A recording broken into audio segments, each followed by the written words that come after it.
झारखंड में बांग्लादेशी घुसपैठियों को लेकर के फिर से एक बार चर्चा शुरू हो गई है। दरअसल राज्यपाल ने ये कहा है एक न्यूज़ एजेंसी के इंटरव्यू में कि बांग्लादेशी घुसपैठिए झारखंड की एक बड़ी समस्या बनती जा रही है। वो आदिवासियों की सभ्यता और संस्कृति को मिटाना चाहते हैं। इस विषय पर बातचीत के लिए हमारे साथ मौजूद हैं बीजेपी प्रवक्ता प्रतुल सहदेव जी। जवाहर मदन भाई। प्रतुल जी, अब तक बीजेपी लगातार सदन के बाहर और सदन के भीतर यह सवाल उठाती रही थी कि संथाल के जो क्षेत्र हैं या फिर जो बांग्लादेश से सटे हुए क्षेत्र हैं, वहाँ पर बांग्लादेशी घुसपैठियों का एक तरह से बसेरा होते जा रहा है। वहाँ वो आकर नागरिकता हासिल कर रहे हैं। लेकिन अब राज्यपाल ने सीधे तौर पर कहा है कि वो मुख्यमंत्री और मुख्य सचिव से भी इसको लेकर बातचीत कर चुके हैं। ये कितना गंभीर विषय है? बहुत गंभीर विषय है मदन जी। यकीन मानिए, जो घुसपैठियों का विषय है ये झारखंड के सबसे ज्वलनशील मुद्दों में है। आप इसको इस तरीके से समझें कि जो संथाल परगना के इलाके हैं जो बांग्लादेश बॉर्डर से बिल्कुल सटे हुए हैं, वेस्ट बंगाल का एक छोटा सा एरिया सिर्फ बीच में आता है, और वेस्ट बंगाल के और बांग्लादेश का जो बॉर्डर है, गंगा भी बहती है, पोरस है बहुत, और घुसपैठिए जो है ना वो आप उनको चिन्हित नहीं कर पाएंगे स्थानीय पॉपुलेशन से। तो एक सिस्टमेटिक तरीके से सत्ता में बैठे राजनीतिक दलों ने इन घुसपैठियों को आने दिया। इनको ना सिर्फ राशन कार्ड उपलब्ध कराया बल्कि इनको ज़मीन का मालिक भी बना दिया। ज़मीन खरीदने के भी दस्तावेज उपलब्ध कराए, ज़मीन भी दस्तावेज उपलब्ध कराए, और महामहिम झारखंड के संवैधानिक प्रमुख हैं। और वो ना सिर्फ संवैधानिक प्रमुख है बल्कि याद रखिए ये 5th शेड्यूल का एरिया है, ये ट्राइबल एरिया है मूलतः, जहाँ ट्राइबल कस्टोडियन लॉज के जो रखवाले होते हैं वो भी महामहिम राज्यपाल होते हैं। तो उन्हें अधिक शक्तियां प्राप्त है दूसरे राज्यपालों के तुलना में ट्राइबल लॉज के विषय में। उन्होंने एक बड़ी गंभीर बात कही है। उन्होंने कहा कि ये जो मुस्लिम बाहर से आते हैं, बांग्लादेश से आते हैं, वो आदिवासी लड़कियों को प्रलोभन देकर शादी करते हैं, और शादी ही नहीं करते, हम ये बता रहे हैं आपको आगे, वो सत्ता पर काबिज होते हैं। सत्ता पर कैसे काबिज होते हैं? भोली भाली आदिवासी लड़कियों को, इनको तो 4 शादियों करने की छूट है, इनको तो कोई मना ही नहीं है।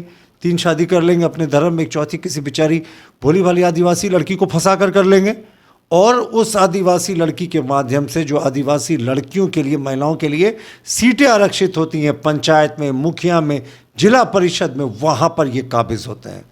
तो ये बांग्लादेशी मुस्लिम अतिक्रमणकारी जो हैं, घुसपैठिए हैं, ना सिर्फ घुसपैठ कर रहे बल्कि सत्ता पर काबिज हो रहे हैं।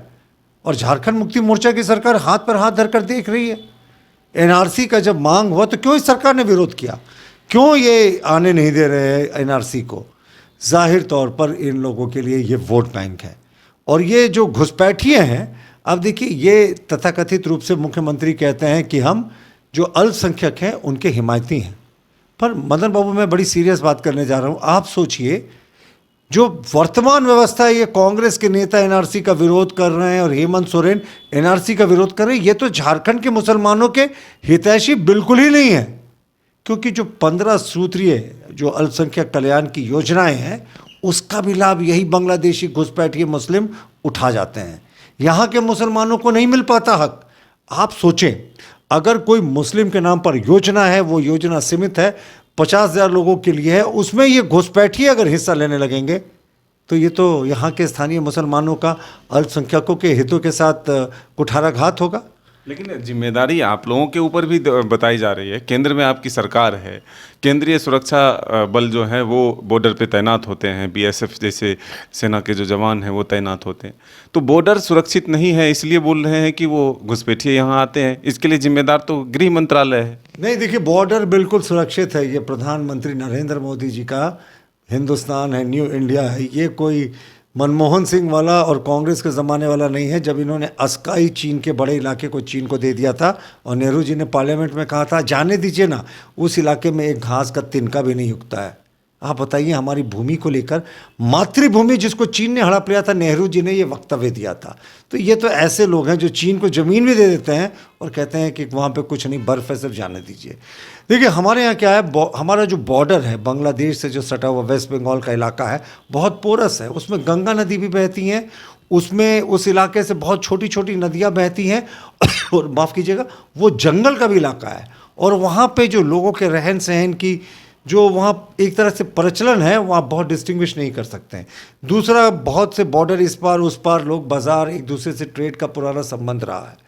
तो ज़रूर कहीं ना कहीं बीएसएफ के भी इसमें थोड़ी बहुत चूक होती है कि वहाँ से घुसपैठिए आ जाते हैं, लेकिन रहन सहन बोलचाल में कोई भाषा में अंतर नहीं होता।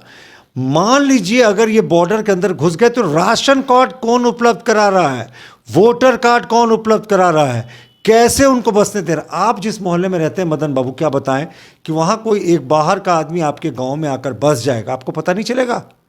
आपके गांव की मैं बात कर रहा हूँ, तुरंत गांव वालों को पता है कि कौन यहाँ का स्थानीय है, कौन यहाँ का बाहरी है। लेकिन इस पॉलिटिकल क्लास ने, जिसे इनके वोटों की ज़रूरत थी घुसपैठियों की, उन्होंने बसाया, झारखंड के भीतर लाकर बसाया, सिस्टमेटिक तरीके से गांव के गांव घुसपैठियों का बसा दिया। और अब तो छोड़िए पाकुड़, साहिबगंज, दुमका की बात, अब तो ये लोहरदगा तक आ गए। आपको याद है जिस समय लोहरदगा में दंगे हुए थे तो स्पेशल ब्रांच के एक अफसर ने रिपोर्ट दी थी कि इन दंगों के पीछे रोहिंग्यास का भी हाथ है। तो उस स्पेशल ब्रांच के डीएसपी का प्रमोशन या उसको रिवार्ड देने की जगह 24 घंटे के अंदर ट्रांसफर हो गया। तो तुष्टिकरण में ये सरकार इतनी अंधी हो गई है कि इसे ये भी ख्याल नहीं कि वो झारखंड के मुसलमानों के हितों के साथ खिलवाड़ कर रही है इन बांग्लादेशी घुसपैठियों को बसाकर। लेकिन एक आरोप ये भी लग रहा है सत्ता पक्ष के द्वारा कि हाल के दिन में जो देश में घटना घट रही है, चाहे मणिपुर में हो या फिर अन्य जगहों पर जो आदिवासियों के साथ, चाहे मध्य प्रदेश में जो घटना घटी है, जो अत्याचार हुए हैं, उसको लेकर के ध्यान भटकाने की कोशिश बांग्लादेशी घुसपैठियों की चर्चा है। कैसी बातें कर रहे हैं? मणिपुर के देश की घटना को तो प्रधानमंत्री जी ने संसद के बाहर आकर वक्तव्य दिया। संसद को तो कांग्रेस ने बॉयकॉट कर रखा था और कहा कि ये बहुत ही घृणित घटना है। ये है भी मदन जी, जो तस्वीरें आई थी वो दिल दहला देने वाली थी, वो किसी भी सभ्य समाज के लिए शर्मसार करने वाली घटनाएं थी। ऐसे लोगों को तो सच में फांसी पे चढ़ा देना चाहिए। लेकिन जो मणिपुर में हुआ, अगर वो गलत था, तो राजस्थान में जो हो रहा है, जो सबसे ज़्यादा बलात्कार की घटनाएं पूरे देश में राजस्थान में है, जबकि उत्तर प्रदेश की जो आबादी है वो राजस्थान से कम 6 गुना ज़्यादा है, लेकिन फिर भी राजस्थान में जो रेप की घटना है वो सर्वाधिक है। झारखंड में आज के दिन में 5600 रेप की घटनाएं हो चुकी हैं। 1/3 मोटे अनुमान के तौर पर इसमें आदिवासी लड़कियां टारगेट हुई हैं। आप मुख्यमंत्री के कॉन्स्टिट्यूंसी में रेप करके एक बेटी को टांग दिया जाता है पेड़ पर, तो वो क्या जस्टिफाइड था?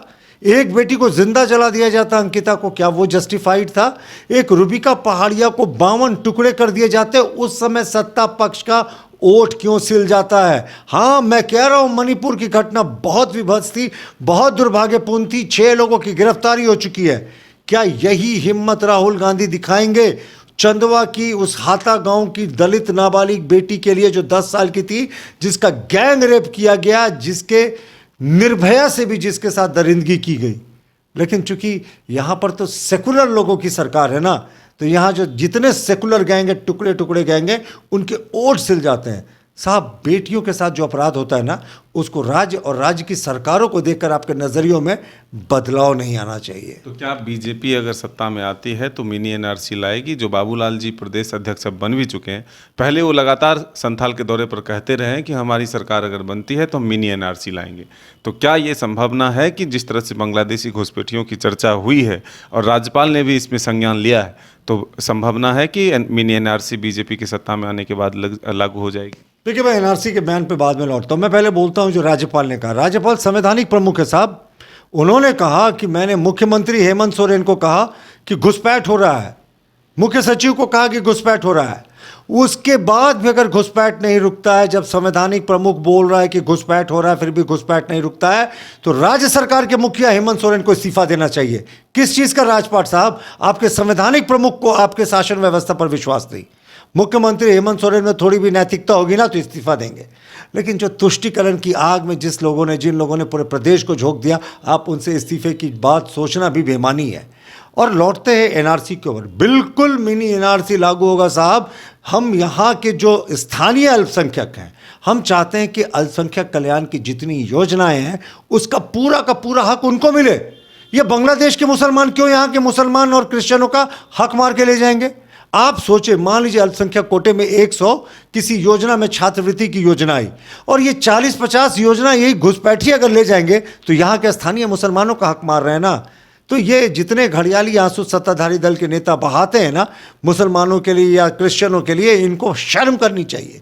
ये यहाँ के अल्पसंख्यकों का हक मरवा रहे हैं, इन घुसपैठियों को पनाह देकर, उनको यहाँ वोटर बनाकर, उनको ज़मीन खरीदवा कर। और मुख्यमंत्री तो कहते हैं हम आदिवासियों की सरकार चलाते हैं, तो उसमें ये घुसपैठिए तो लगातार आदिवासी बेटियों को टारगेट कर रहा है, फिर भी ये सरकार कुछ नहीं कर रही। तो आप देख रहे हैं कि जिस तरह से राज्यपाल ने अब बांग्लादेशी घुसपैठियों को लेकर सरकार को एक तरह से सूचना दिया है, अब देखना होगा कि सरकार इसके बाद क्या एक्शन लेती है। हालांकि बीजेपी के जो प्रवक्ता हैं वो कह रहे हैं कि अगर सरकार कुछ कदम नहीं उठाती है सही, तो आने वाले वक्त में अगर बीजेपी सत्ता में वापस लौटती है तो मिनी एनआरसी जरूर लागू होगी। अपने सहयोगी नितिन के साथ मदन सिंह, न्यूज़ 22 को कराची।